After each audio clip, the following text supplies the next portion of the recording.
왜냐하면 그들은 어릴 때부터 말씀을 모세오경부터 달달 암송했습니다. 또 그들은 이제 머리에도 말씀을 붙이고 손목에도 붙이고 뭐 방문 그냥 보이는 것보다 말씀을 붙이고 말씀 속에서 자랐습니다. 서기관들은 말씀을 복사를 했습니다.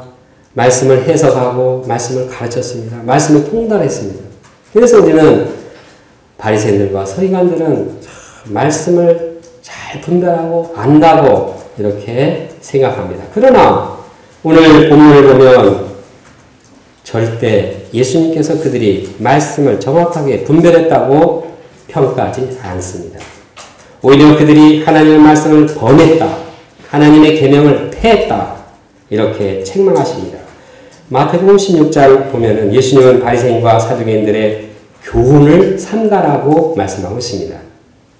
삼가라는 말씀은 그들의 말씀을 받아들이지 말라는 뜻입니다. 왜 그들의 교훈을 삼가라고 했을까요? 그들이 말씀을 정확하게 분별하고 정확하게 가르쳤다면 왜 삼가라고 했을까요? 그들은 말씀을 정확하게 분별하지 못했습니다. 그들은 현실적인 자기 유익에 따라서 말씀을 요리조리 요리도 하고 조리도 하면서 말씀의 정확한 뜻을 변질시켰습니다. 이러한 현상은 지금도 일어나고 있습니다. 우리도 얼마든지 그렇게 될 가능성이 있습니다. 예를 들어 10년 전 제가 쓴 강의안, 이 본문의 강의안을 봤는데 틀린 말을 쓰는 것 같지는 않은데 이 말 저 말 참 여러 가지 나열함으로써 이 핵심이 뭔지를 잘 정확하게 구분이 되지 않았습니다. 참 이걸 보면서 참 제가 말씀을 정확하게 아주 클리어하게 분명히 핵심을 짚고 메시지를 분명하게 전하는 노력이 필요하다는 사실을 깨닫게 되었습니다. 요즘 저는 UBF 일용할 양식을 집필하고 있습니다. 그런데 말씀을 정확하게 분별하여 쓰려고 노력은 많이 합니다. 그러다 보니까 말씀과 비슷한 내용을 또다시 쓰는 이러한 느낌을 받습니다. 그래서 참 아쉬움이 있습니다. 좀 다른 말로 해도 말씀의 정곡을 깨틀고 신선하게 좀 말하고 싶은데 그것이 안 돼서 참 기도가 요청됩니다. 저를 위해서 기도해 주시면 감사하겠습니다. 우리 목자님들도 말씀을 정확하게 분별하는 자들이 되기 원합니다. 아멘. 이를 위해서는 내가 알고 있는 성경적인 선입관이나 지식을 앞세우지 말고 본문을 그대로 관찰하고 그대로 받아들이는 연습이 필요합니다.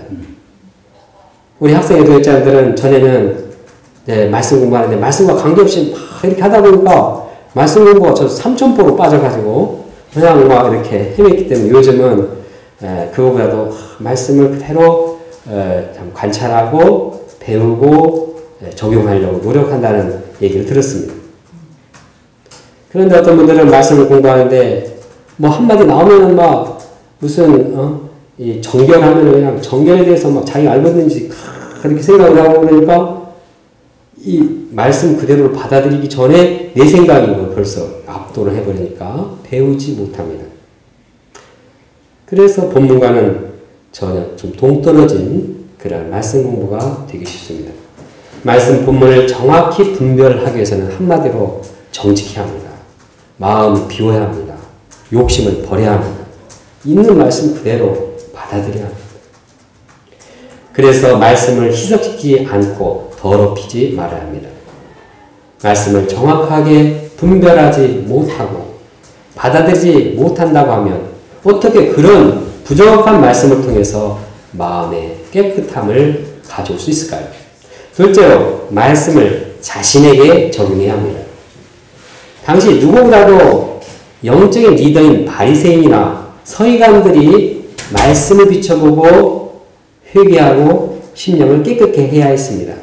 왜냐하면 구약의 말씀은 거의 영적인 리더를 향해서 책망하고 회개를 촉구하는 내용이기 때문입니다. 그러므로 누구보다도 영적인 리더인 바리새인이나 서기관들이 앞장서서 말씀 앞에 회개해야 했습니다. 그러나 그들은 말씀을 자기에게는 적용하지 않고 자꾸 다른 사람에게 적용했습니다. 자기들은 한 번도 회개하지 않았고 다 다른 사람들을 회개시켰습니다. 다른 사람은 다 가르쳤습니다.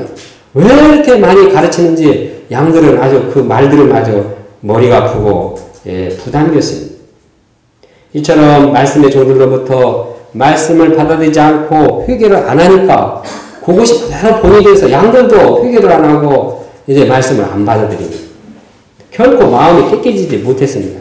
그래서 말씀을 많이 연구하는 바리새인들이 있어도 그 시대는 마음이 심령들이 어둡고 더러웠습니다. 예수님께서는 말씀하셨듯이 그들이 맹인이 되어서 맹인을 인도해서 결국은 다 구덩이에 다 빠지게 했다고 말하고 있습니다.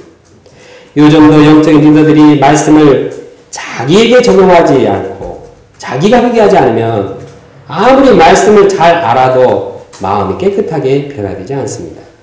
그러면 우리는 말씀을 다른 사람에게 가르치기 전에 자신에게 적용하고 자신에게 전하고 자신이 회개합니다. 말씀이 내 마음에 들어와서 더러운 마음을 먼저 내가 깨끗해져야 합니다.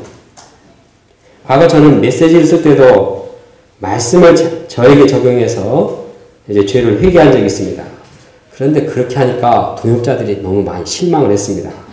그냥 그래도 목사님이 저 정도는 아닐 줄 알았는데 너무 나 근데 그렇게 많은 죄도 아닌데 굉장히 실망하는 거 보니까 굉장히 저를 뭐랄까요 과대평가를 하는 것 같습니다.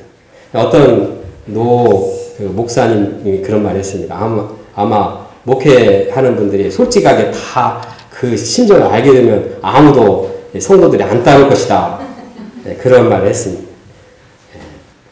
그래서 요즘 저는 메시지 전할 때 심각한 회개는 좀 피하는 경향이 있습니다.